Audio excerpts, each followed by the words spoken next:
Have a listen to this. Don't have a listen to this. Let me find the page first.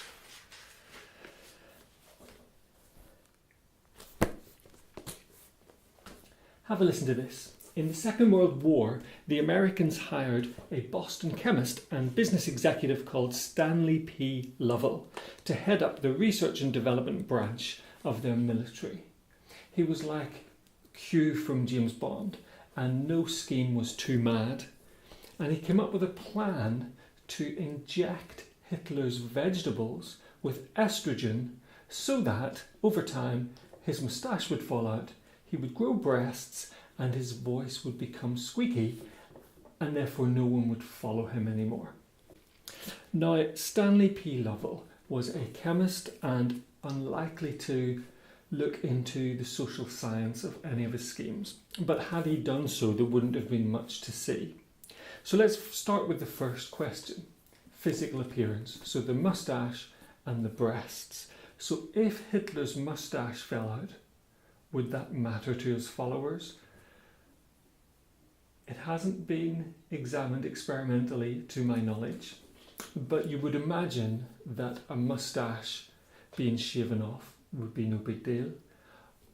You would also imagine that a false moustache could be stuck on very easily. So we're going to discount that. What about the breasts? Well, if a leader grew breasts, if a male leader grew breasts, presumably what they would do is add weight around the waist deliberately, either through eating more and bulking up, or just by wearing padding to hide that fact.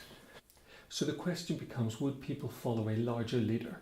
Now again, I can't find anything to suggest that this has been examined experimentally, but it is true that people prefer a beautiful leader. But the reverse is not necessarily true, that if a beautiful leader is unavailable, that people won't follow a less attractive leader.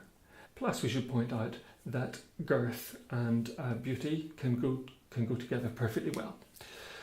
So we would imagine that this plan is on quite shaky ground in terms of the leadership, but Hitler presented himself as some sort of messiah figure, so there was a religious element to his persona.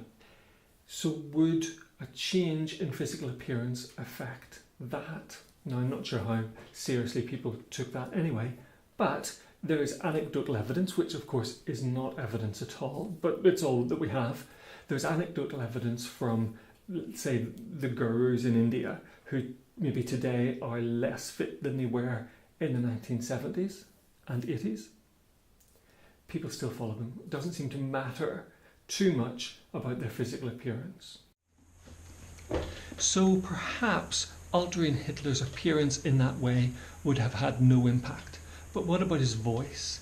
Now here, Stanley Lovell would have been on much more solid ground, although he wouldn't have known that. So in 2012, a study appeared in Proceedings of the Royal Society from a group of political scientists. And what they did was they asked some men and some women to record the following statement. I urge you to vote for me this November. And then they electronically manipulated the voices to make them lower and higher, and then asked a bunch of research subjects to rate each statement. So the results show that both male and female subjects preferred the voice with the lower pitch. So the writers conclude that men and women with lower pitched voices may be more successful in obtaining positions of leadership. They go on to suggest that because women on average have higher pitched voices than men, this may be a factor that contributes to fewer women holding leadership roles than men. So there you have it, estrogen injected into Hitler's vegetables. They didn't run with that plan, by the way. You might think that it actually sounds quite sensible when you hear the plan that they did decide to go with. It involved plastic goat poo.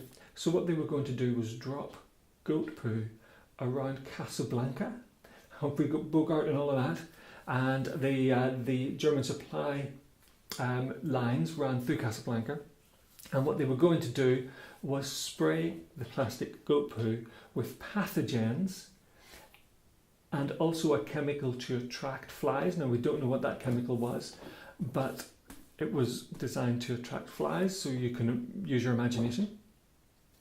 And then local flies would be attracted to the plastic poo, pick up the pathogens, and then spread to the German soldiers.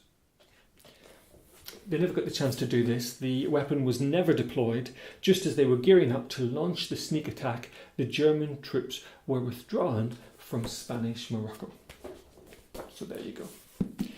Incidentally, when you're dropping plastic goat poo from the air, what you have to do beforehand is pick up all the normal poo, otherwise everyone will realise that there's twice the amount of goat poo than there should be. So the plan was to employ a local lad to walk around picking up goat poo. So next time that you think that you have a horrible job, remember you could have been that guy.